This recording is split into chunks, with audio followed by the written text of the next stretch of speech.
On a blustery November day, 4 centuries ago, the English were preparing themselves for one of the greatest national celebrations ever seen.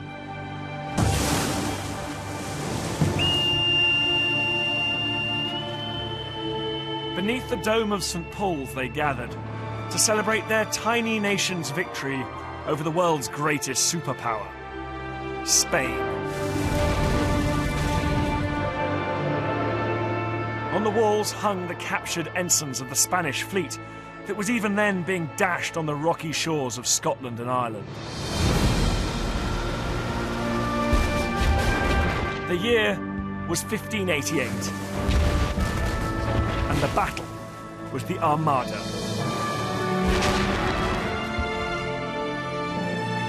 Today's celebrations mark the centenary of the Fleet Air Arm, and it still seems like the most natural thing in the world to devote a great cathedral to the Royal Navy. A tradition that began on that autumn day 400 years ago. 1588 marked a turning point in our national story. Victory over the Armada transformed us into a seafaring nation, and it sparked a myth that would one day become a reality. That the nation's new destiny, the source of her future wealth and power, lay out there, on the oceans. This series tells the story of how the Navy expanded from a tiny force to become the most complex industrial enterprise on Earth. Of how the need to organize it laid the foundations of our civil service and our economy. Of how it transformed our culture, our sense of national identity, and our democracy. It's a story of heroism and innovation, but also of disasters and dark chapters in our history.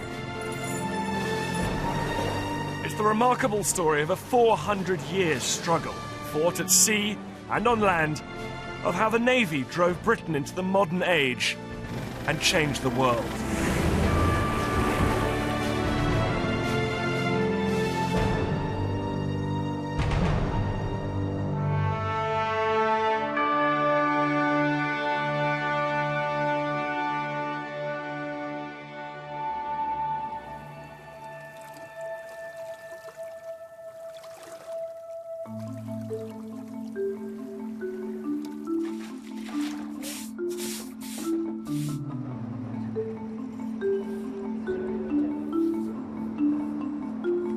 Clear the hatch.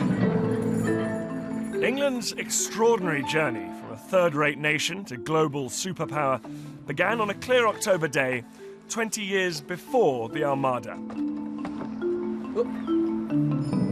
Okay, bring on the beer. Not that anything so grand was on the minds of the sailors who scurried to and fro in the old harbour in Plymouth, making a small fleet of 6 ships ready for sea. The gangplank groaned as last-minute supplies were brought on board. Large barrels of fresh water and beer, and even whinnying goats and chickens as well. When everything was brought on board, they were lashed down to the bulkheads in expectation of a bumpy passage. The 2 men in command were cousins. On that fine autumn day, they were thinking not about making war, but about making money.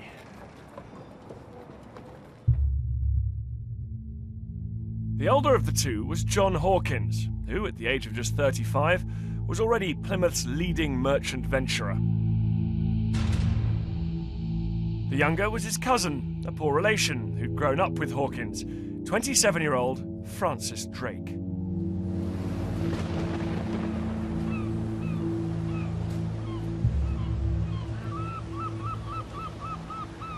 They were leaving behind a poor, insignificant town on the edge of a poor, insignificant country which itself clung to the fringes of Europe. But this place had one thing going for it. This, one of the finest natural harbours on Earth, gateway to the Atlantic, and beyond that, the New World.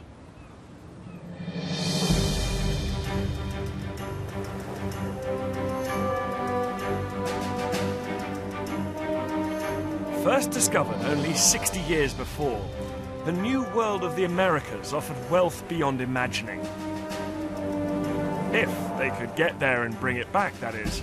A round trip of 12,000 miles. No mean feat in the 1560s. Stand by. 2, 6. 2, 6. 2, 6. Take a break. Is that halfway? Yeah. You're kidding me. No.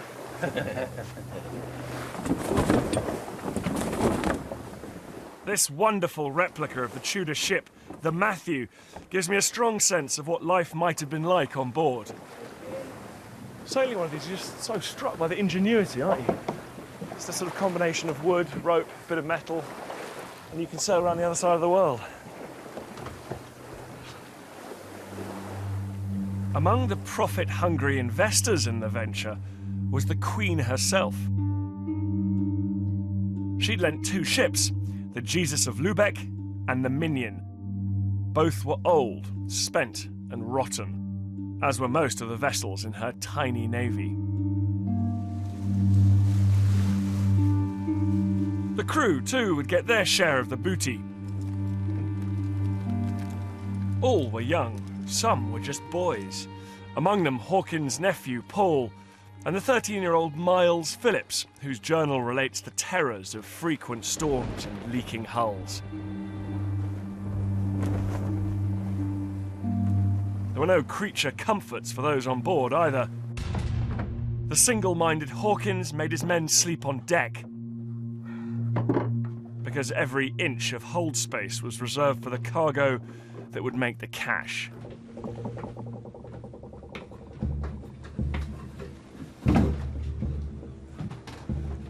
On that expedition, the cargo was a human one. Drake and Hawkins have the terrible distinction of being the first Englishmen to bind African men, women and children in chains and transport them in the holds of ships like this. They were slave traders.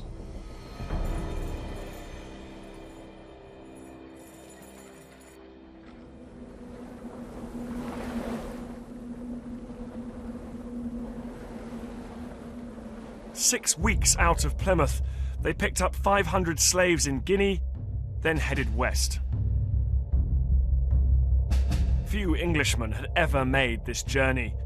England had been slow to spot the opportunities of the New World, and the Spanish had got there first. Now Spain jealously guarded a lucrative American empire stretching from South America through the Caribbean to Mexico and further north. Drake and Hawkins just wanted a little slice of the action. Nip in, sell a few slaves, and return home with a hold full of silver. The problem was that the Spanish had banned foreigners from trading within their lucrative empire. Hawkins had managed it once or twice before and got away with it. He hoped to do so again. But this time would be different.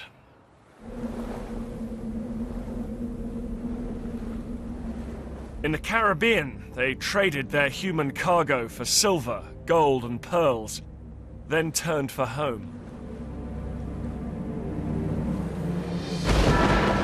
But it was hurricane season. Storms drove them to San Juan on the coast of Mexico, where a powerful Spanish fleet first promised them safe passage, then decided to teach them a violent lesson.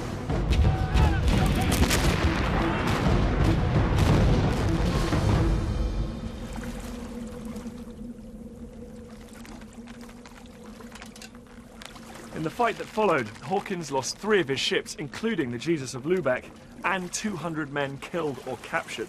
He managed to escape on the Minion, and with him was the 13-year-old Miles Phillips, who watched what happened to the prisoners.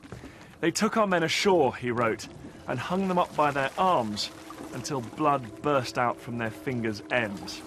In a moment of personal tragedy for Hawkins, he realised that his nephew Paul was among them.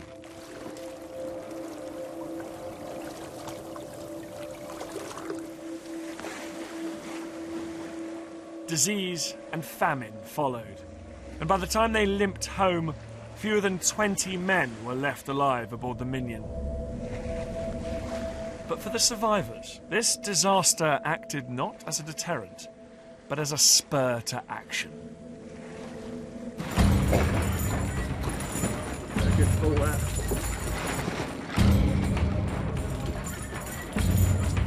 experience marked Drake and Hawkins for the rest of their lives. Neither would ever forgive the Spanish for their treachery, and they threw themselves into a bitter personal crusade against Spain. It was fueled by the heady mix of a lust for cash, religious zealotry, and a desire for personal revenge. In time, this crusade would become a national enterprise, and in doing so, it would forge a new idea of Englishness. But if England's seafarers were to have any chance of catching up with Spain, they would need better ships to do it.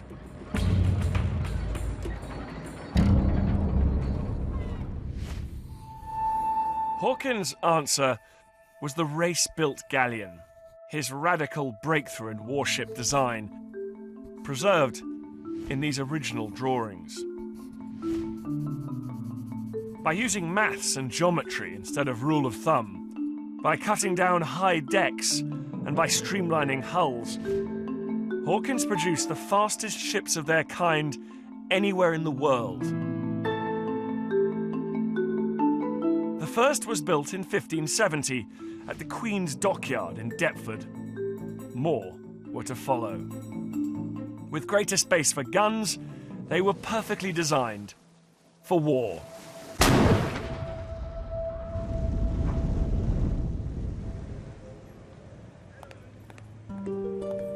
But 20 race-built galleons, the most the Tudor state could afford, would not be enough on their own.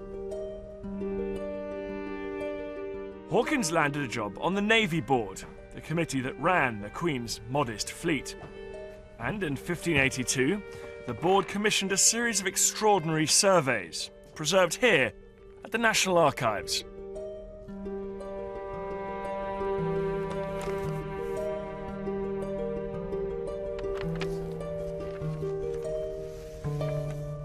Yeah, see, I've read about this, but I've never seen it before. This is a list of every ship in England compiled under Hawkins' leadership, and it's actually, as you can see, broken up by county here. Norfolk, Suffolk, absolutely meticulously written down. It's beautiful. Every single ship, with the tonnage here, so these ones are St Mary, the Solomon, 200 tons. Absolutely incredible. As we go further on here, they didn't just list the ships, they list the masters and then the number of mariners and seamen there are as well for each port. So here we go. In Cornwall, there are 108 masters, 626 mariners, and 1,184 seamen. So precise. Incredible. This information is being gathered centrally in London at the beck and call of the Tudor state. It's actually very moving seeing the names of people that lived all those centuries ago. And once you have a list like this, when war comes, when there's a national emergency, you can go and knock on the door of men like John Cooper and Peter Dollimore and say, right, mate, you're coming in the Navy, you'll come to protect the country. And it does make you wonder whether men like William Bennett, William Mort from Littleham, where they end up fighting against the Spanish Armada. And this is just fantastic. You get right to the end. The total number of mariners available to the Tudor state, 16,259. Men that could be mobilised to protect little England against the greatest superpower in the world.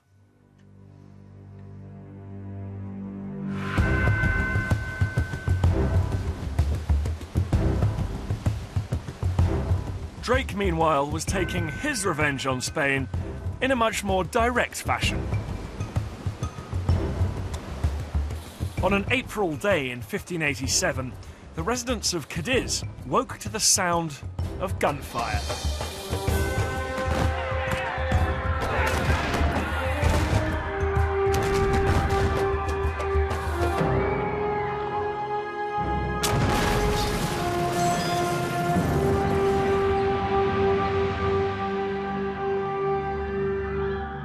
By the end of the day, over 30 Spanish ships lay at the bottom of the harbour, and Drake's fleet had sailed away with holds full of treasure.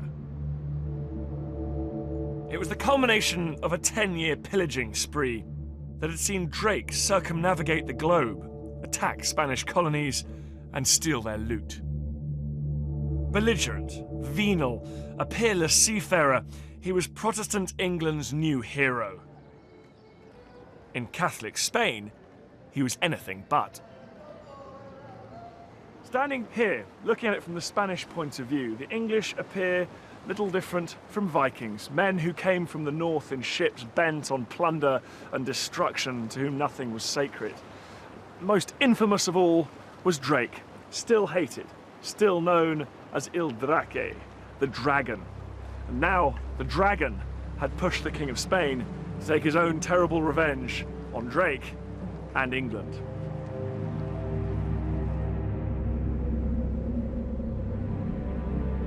That revenge came in July 1588.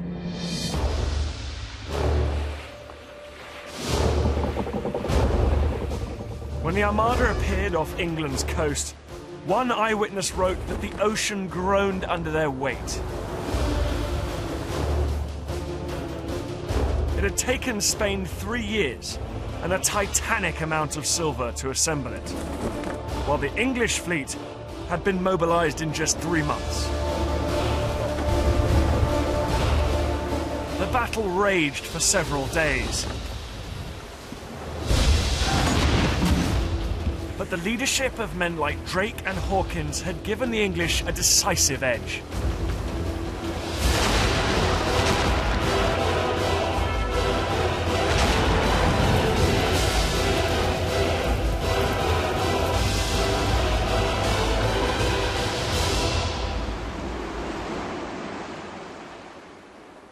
People have tended to attribute victory over the Spanish Armada to the courage of the English sailors or the intervention of divine wind.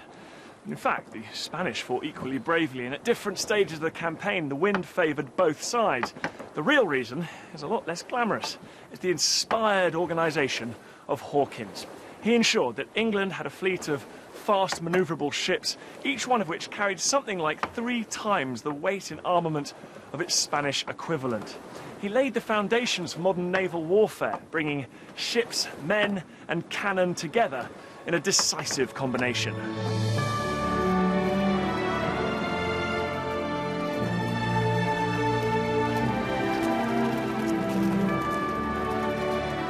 So when the great and the good arrived in their finery at St. Paul's, on that day in November 1588, they were celebrating not just a victory, but the beginning of a new future. The Queen, as one author wrote, was carried in a golden chariot through her city of London in robes of triumph, while the still bloody heads of Catholic traitors, executed for praying for the Armada's success, stared down from spikes nearby.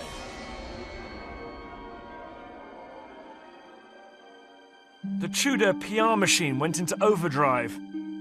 A new portrait showed the Queen triumphant, her hand on a globe, the Spanish ships crushed on the rocks behind her.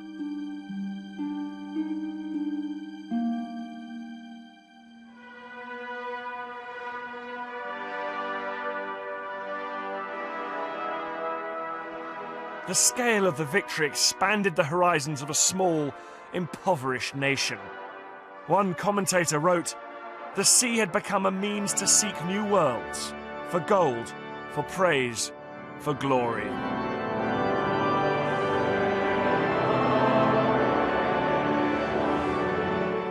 The English had been given a bright vision of a glittering future, of riches beyond imagination, of new frontiers that stretched way beyond the shores of tiny England. Above all, it was a future that would be played out on the seas, by the ships of the Navy and by a new breed of heroic seafarer. England's view of its place in the world would never be the same again. Guard of honor! Sloop! Up!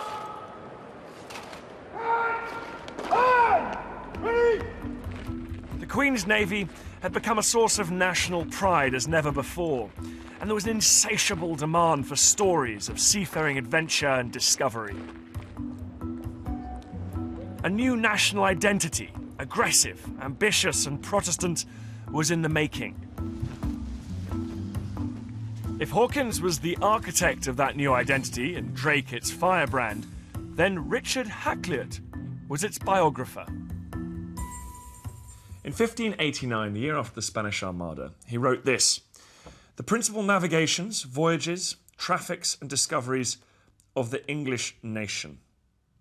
An account of 1,600 years of history containing over 250 seafaring adventures by Englishmen, a mix of storytelling and myth-making.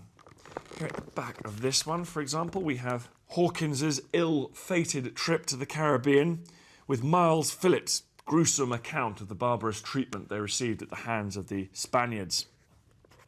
Here in the next volume, we have the account of the defeat of the Spanish Armada itself, which ends with this incredible paragraph that says, "Thus the magnificent, huge and mighty fleet of the Spaniards in the year 1588 vanished into smoke."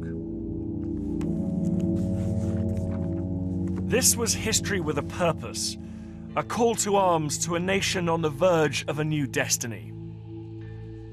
That destiny could not have been made more obvious than it was in a subsequent edition of Hakluyt's work, which contained this stunning map. Now, this piece of paper is 400 years old.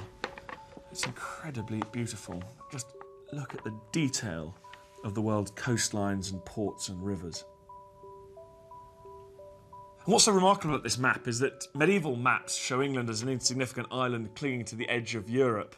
But now England's not at the edge. It's been picked up and moved right to the heart of the world. It's an image of the world we all recognise, but this map showed it for the first time. It was a potent symbol of a nation that now had global ambitions.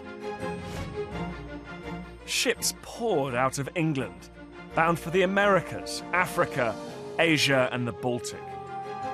Numerous and aggressive, these English pioneers steadily eroded Spanish power and founded the colonies that formed the beginnings of Britain's future empire.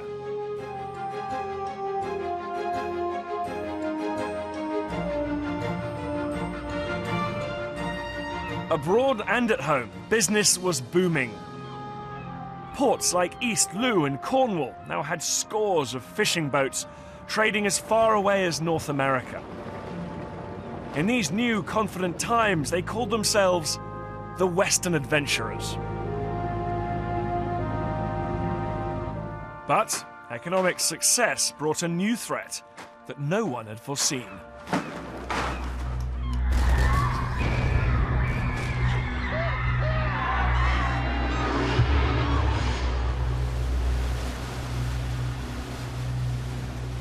Suddenly, whole fleets, 10 or 12 ships, would head out to sea and simply vanish.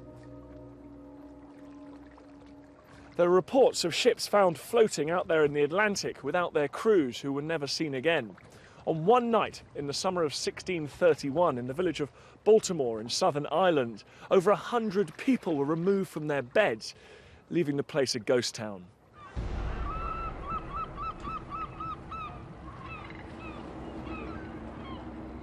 A remarkable letter, written in August 1625, reveals the scale and horror of the problem.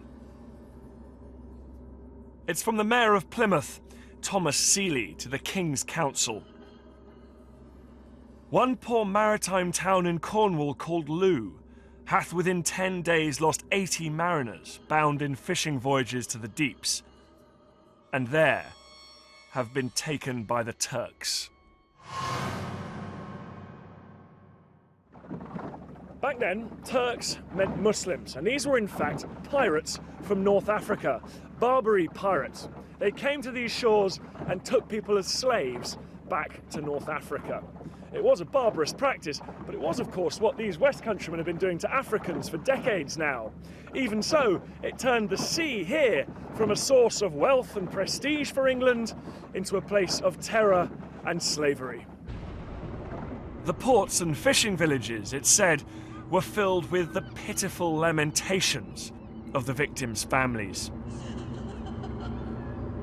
In the next few years, Devon and Cornwall would lose a fifth of their shipping and crews.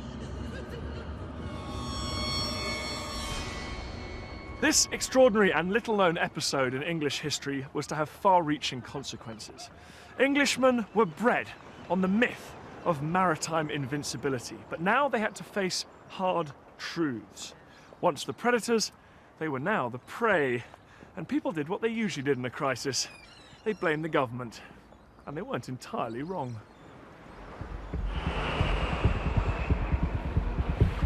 Fishing vessel Trevose, fishing vessel Trevose. This is protection vessel Tyne, calling you channel 167.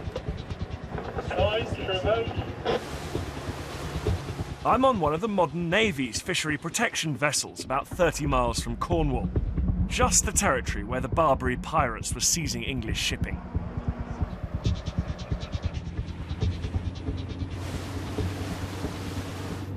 Trevose, this is Tyne. It's my intention to send a routine boarding team over to you. My team will be with you in 20 minutes, over. In Elizabeth's time, the Queen's ships and the private vessels of freebooters like Drake had kept these waters safe. But the Queen was now dead. The new Stuart regime had made peace with Spain, and the Navy had been cut back. With a predilection for self-aggrandizement, the regime had spent its cash, some of it raised illegally by notorious ship money, on a few grand vanity ships designed to impress the kings of Europe.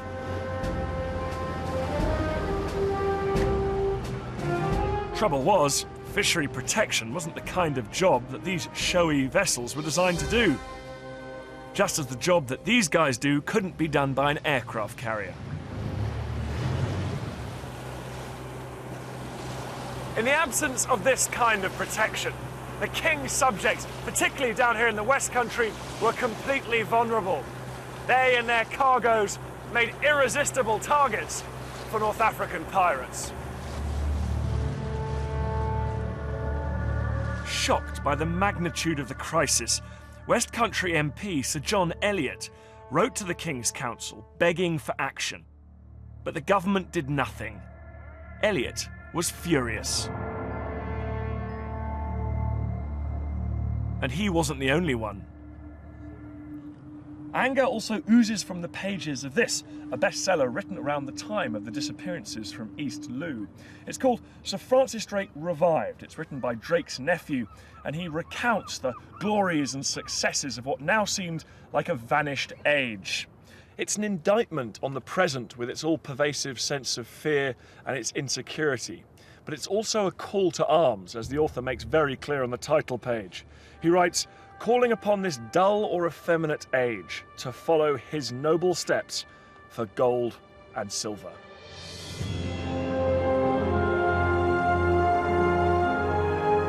Sir John Eliot caught the mood, calling for a return to the aggressive policies of the past. England's new king, it seemed, was listening. Charles I had been on the throne for just a few months, and like a modern leader seeking crowd-pleasing policies in troubled times, he funded an expedition to attack Spain.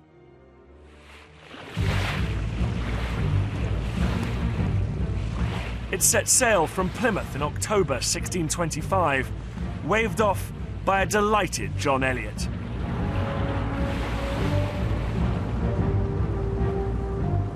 Their target was none other than Cadiz. Their mission, a Drake-style smash and grab, returning home with holds full of treasure to public acclaim.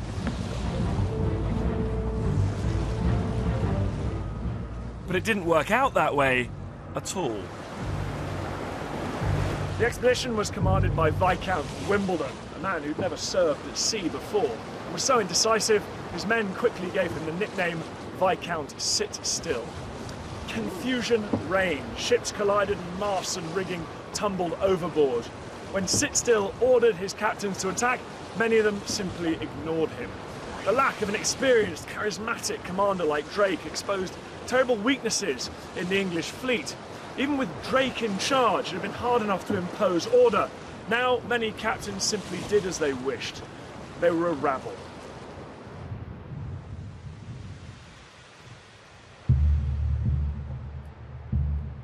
The chaos continued when they landed 2,000 troops on the beach, but failed to give them any water. the weather was scorching. When they finally got into the town, these thirsty Englishmen stumbled on a warehouse. It was full of wine. All hell broke loose. The men started drinking, and although the officers tried to stop them, it was no use. The whole army was drunken, wrote one eyewitness, and in one common confusion, some shooting at one another amongst themselves. This wouldn't, of course, be the last time the drunken English have behaved disgracefully while abroad, but on this occasion, with the expedition descending into total farce, the commanders had no choice but to call it off.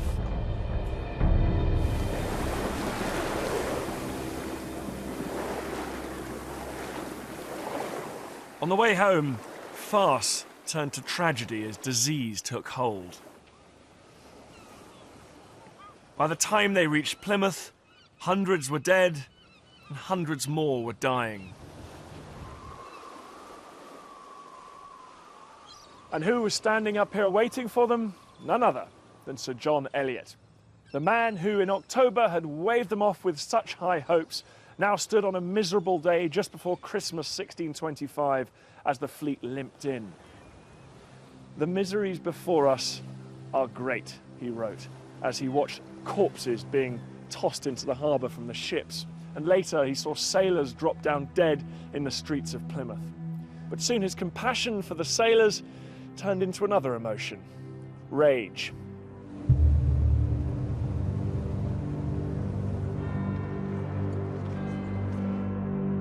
News of the fiasco soon reached London, and when Parliament convened, John Eliot was on his feet, his anger echoing around St. Stephen's Hall.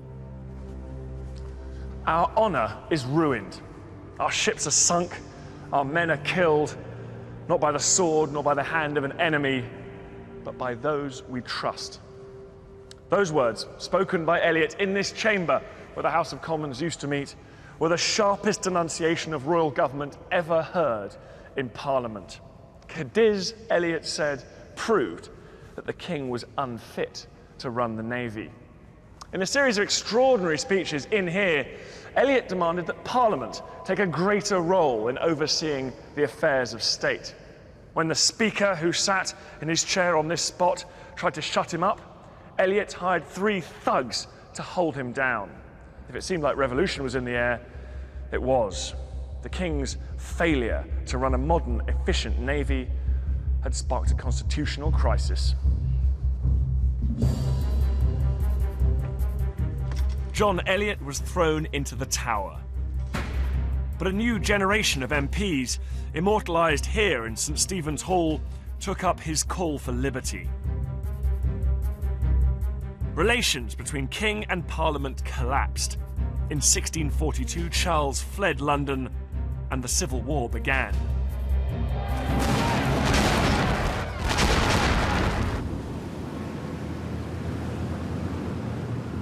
By fleeing the capital, Charles lost control both of the navy and of the new burgeoning maritime economy that it supported.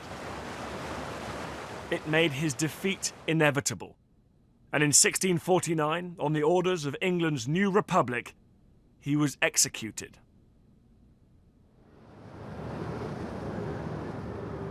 Parliament acted quickly to secure control over the navy, putting men of proven loyalty in charge. They were known as the Generals at Sea. One of them was Robert Blake, West Country MP, hero of the Civil War, and a radical Protestant to boot. Check 5000, check fleet, carry on SOCs. HMS Nigel, carry on. Blake had never fought at sea. Not a brilliant start for a man charged with protecting England's coasts against a multitude of foes. But Blake understood warfare and men, and he knew that chaos and indiscipline were as dangerous at sea as they were on land. Command problems that had dogged the English expedition to Cadiz still remained. In one of his first battles, he was appalled to see his captain disobey his orders and flee. He knew he had to find a way to assert his control. His solution was to produce the Navy's first ever set of rules and regulations, the Laws of War and Ordinances of the Sea, in 1652. For the first time, it gave English commanders a fighting chance of issuing orders that would be obeyed. Port 15. It was a list of 39 offences, from stealing to spying, from cowardice to sleeping on duty. Most were punishable by death. Blake even sacked his own brother for discipline offences. The Laws of War offered a blueprint for structure and discipline at sea that would later be applied through all areas of government.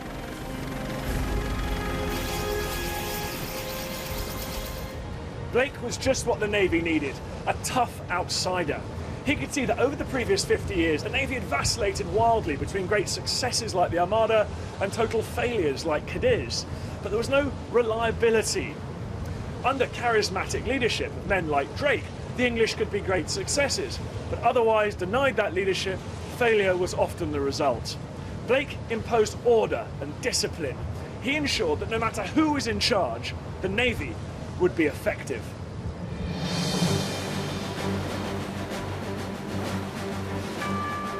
Blake left behind a navy that was larger and more disciplined than the country had ever known before.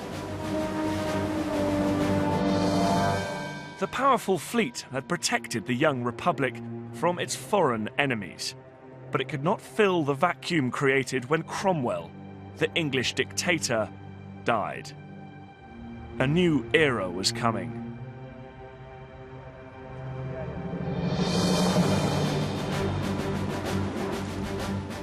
On May the 26th, 1660, one of the Navy's grandest ships, the Royal Charles, came within sight of England. On board was a man making his triumphant return home after years in exile. It was Charles, son of the murdered king, soon to be crowned King Charles II.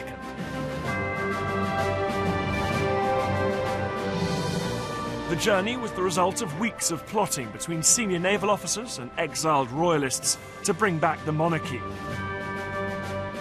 The new king was eager to lay claim to England's potent navy. He gave gold to the sailors and rebranded the fleet. It was now the Royal Navy.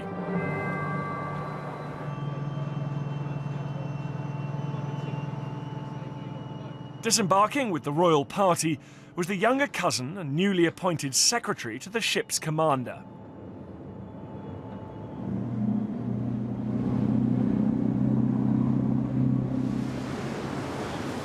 The young man was honoured to be given the job of taking the king's spaniel off the ship. He wrote in his diary, "It shit the boat," which made us laugh, and me think that the king and all that belong to him are but just as others are. As they came ashore, the young man saw huge crowds of nobles and citizens alike who'd all turned out to welcome their king. The shouting and joy expressed by all, he wrote, was past imagination. The 27-year-old from London had just completed his second sea voyage. He didn't know it then, but this was just the start of an extraordinary naval career. His name was Samuel Pepys. Pepys was from humble origins, the son of a poor tailor and a washerwoman, but he left behind two extraordinary legacies. He would transform the administration of the Navy like no one before him, and leave behind one of the most vivid and colourful diaries of all time. And here it is, Volume 1 of Samuel Pepys's diary, started on January the 1st, 1660, possibly in response to a New Year's resolution. It's in shorthand, so it takes a bit of deciphering, but it's an incredibly honest account of a colourful life. There are descriptions of his trips to the theatre, drinking, his affairs, music, money, and even arguments with his wife. It's all interspersed with descriptions of a job he loved. Or at least, he came to love it. When he first landed the job of Clerk of the Acts to the Navy Board, he He hadn't the foggiest idea what it entailed, but he was delighted with the pay. £350 a year, more than he'd ever earned in his life.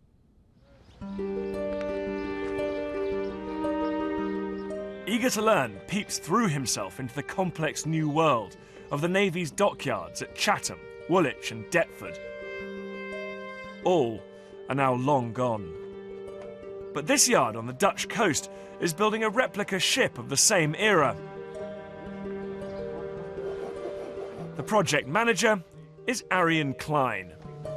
It's great to see the ship at this stage, isn't it? Because you see what gives it its strength. Because usually you just sort of see it when it's floating around. Yeah, massive timbers. Yeah, it's all heavy timber construction. So how many oak trees go into the building of this then? Well, several hundred. Really? The estimates vary from 400 to 600 fully grown trees. And some of these trees will be maybe 100 years old, maybe older. And how long would it take to build this back in the 17th century? It took about 9 months. Wow, that's quick. Very hard labor.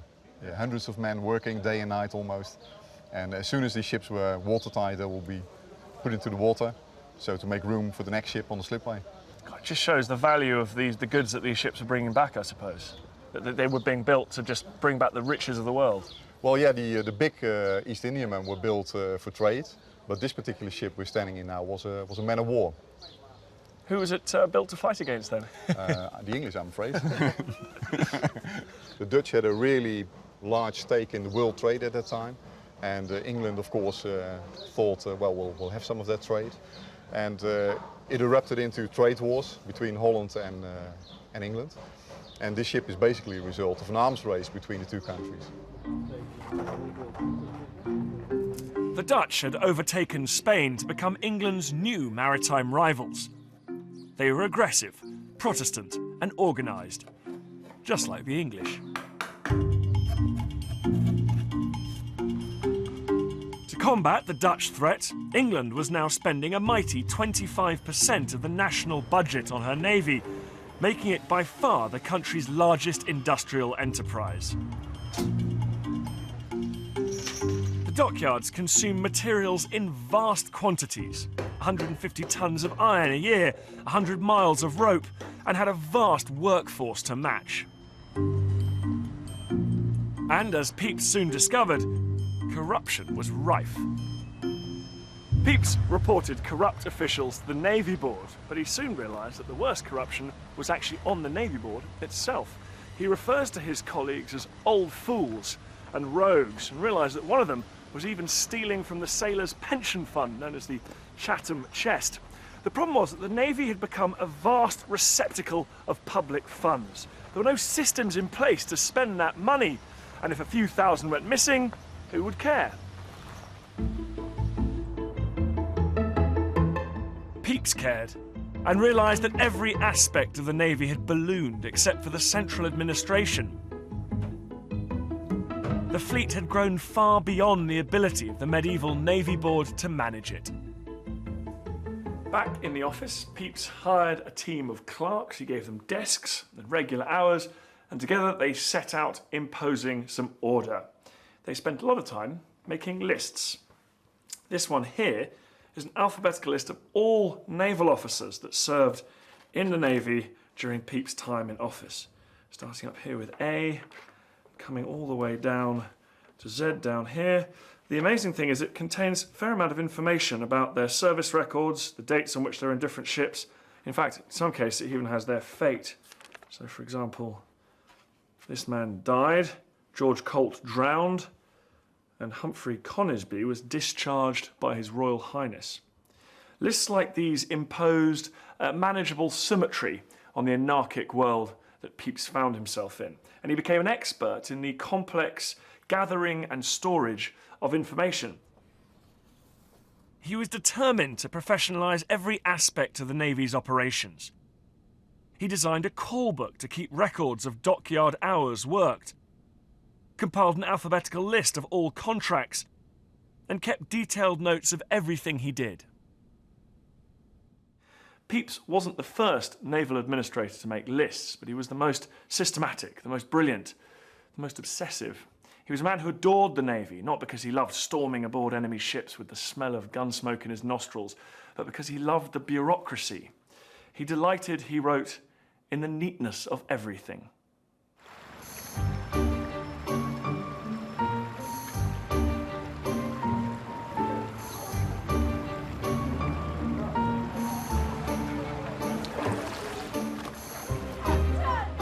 But the Samuel Pepys of the diary emerges as a man who was far from being a dull paper pusher and list maker. Here's a not untypical entry. He has an orgy with the wife of one of his colleagues on the Navy board and her daughter. He wrote, "There are a great many women in the chamber, my Lady Penn and her daughter among them, whereupon my Lady Penn flung me down upon the bed and herself and others, one after another, upon me, and very merry we were." Well, I'm not surprised.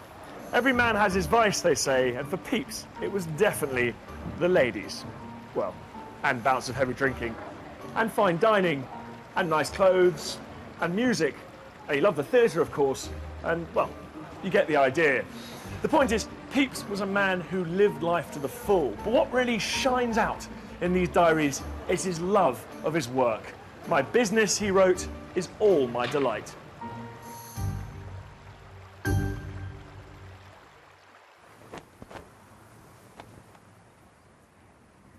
The Navy's Officer Training College here at Dartmouth was built long after Pepys's time, but the idea of professionally trained and qualified officers was his.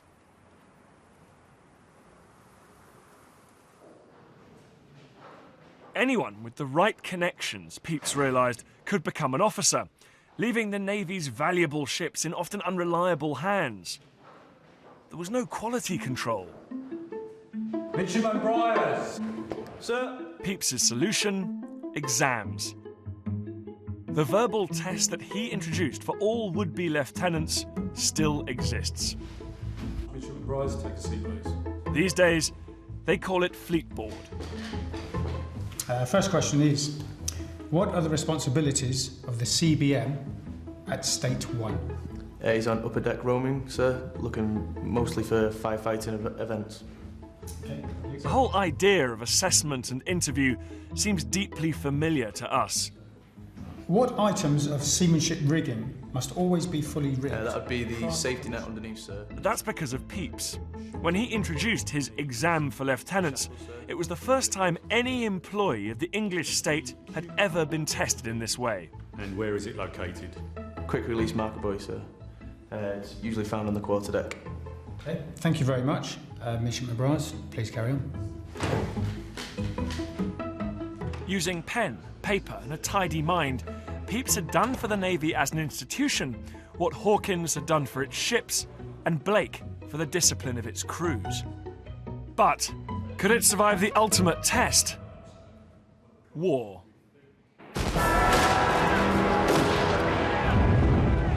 In 1665 came the inevitable clash with the Dutch.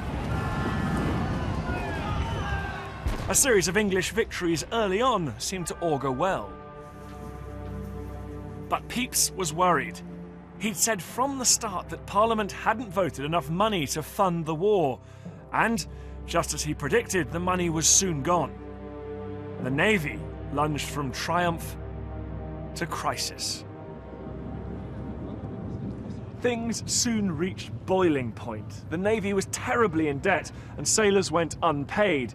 In the dockyards, Pepys saw workers walking around like ghosts, and he heard the lamentable moans of sailors that lay destitute in the street, a sight which, he said, troubled him to his heart. To add to the sense of crisis, plague broke out in London, and Pepys and his clerks came down here to Greenwich, where they took up residence in this, one of Charles II's unfinished palaces. But that put them in the heart of the fleet with all disgruntled sailors around them. One day, their windows were broken and Pepys and his staff were threatened with physical violence.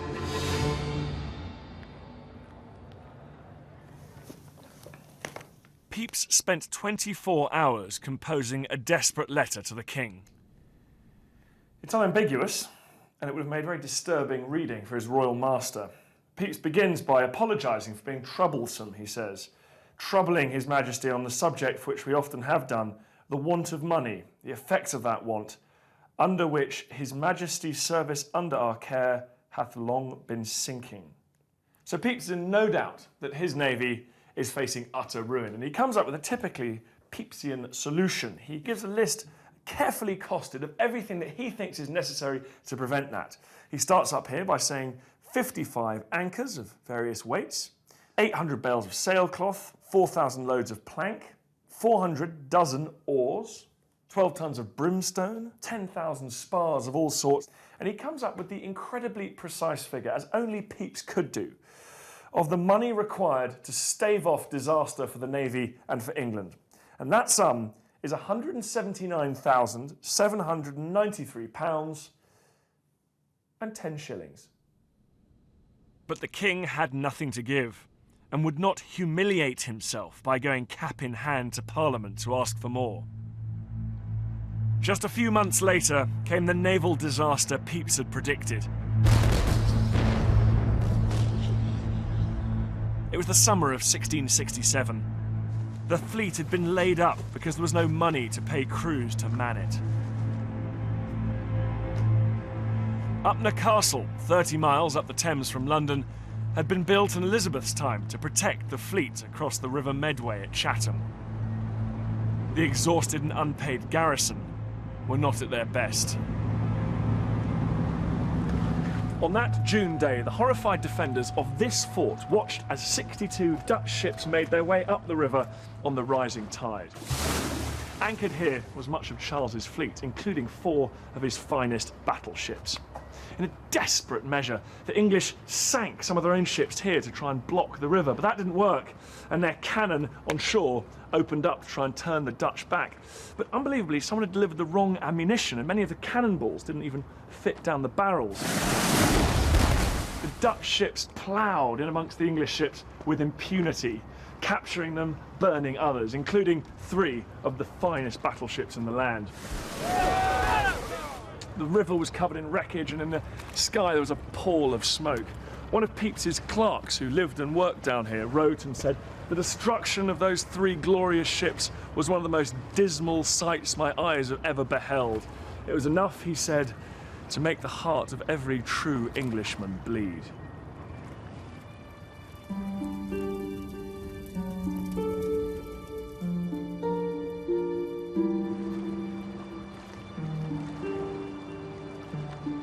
In a final humiliation, the Dutch towed back to Holland the Royal Charles itself, a moment immortalised on canvas, showing the pride of England's fleet, flying the Dutch flag.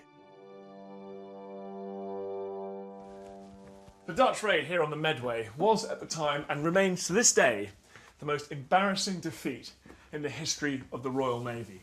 Not even the brilliant Pepys could avert this catastrophe. The simple fact was that King Charles just couldn't afford a modern navy.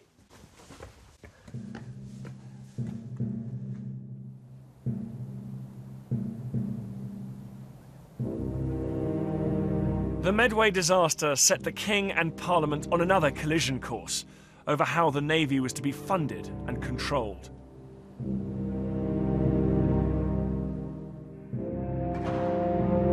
When Charles died in 1685, relations between King and Parliament were at their lowest ebb since the Civil War.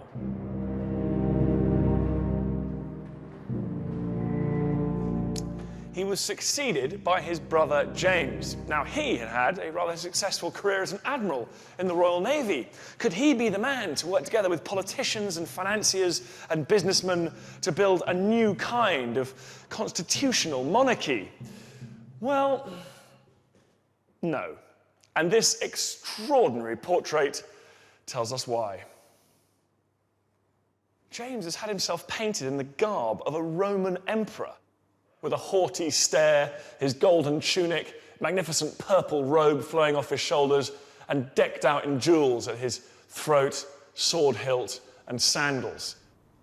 And out at sea, his navy, his plaything, the royal banner flying from the main topmast. This was not how the English wanted their kings to see themselves. To make matters worse, James was openly, proudly Catholic. He appointed Catholics to key positions in the armed forces. He even put one of them in charge of the Royal Navy. This was clearly a man who wouldn't send his Royal Navy out to attack the great Catholic powers of Europe. This was not a man to protect the legacy of Drake and Hawkins. He would have to go.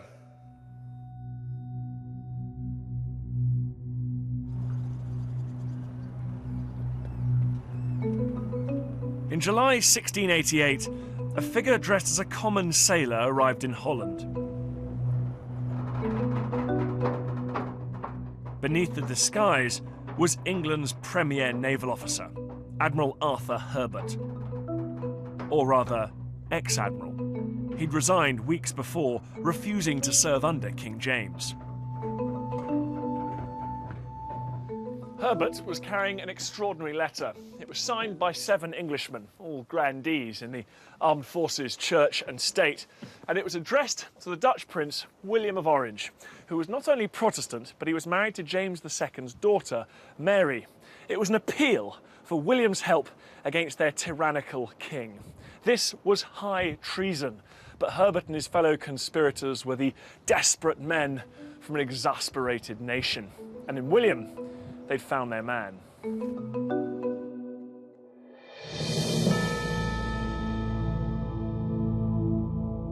On November the 1st, 1688, a vast Dutch invasion fleet, 463 vessels, 40,000 men, left Holland bound for England.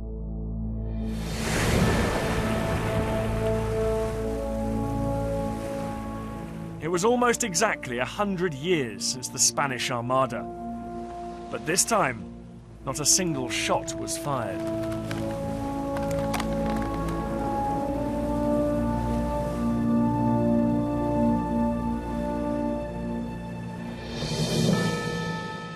On the topmast of William's flagship, he flew a banner with his family motto on, "I will maintain."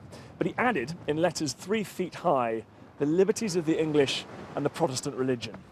The message was clear, and when William landed here on the south coast of England, he was greeted with cheers. Over the next few weeks, it became obvious that the English weren't going to fight for James II, and he fled the country and was replaced as king by William.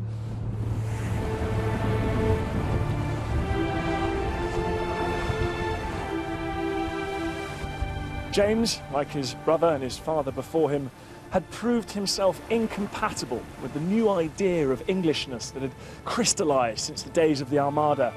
That idea was opposed to absolutism and Catholicism, and proud of Parliament, liberty, and of sending the English navy out against England's traditional enemies. William's invasion of 1688 represented the final victory of those values. It was the myth of the Armada made real.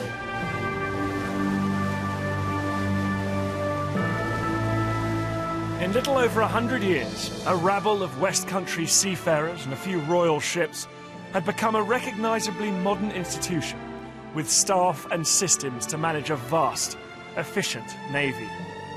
This was England's heart of oak, a navy that now lay at the centre of the national project and its future. Next week, how the Navy triggered a series of revolutions in finance, industry and agriculture, generating unimaginable wealth and propelling Britain into the modern world.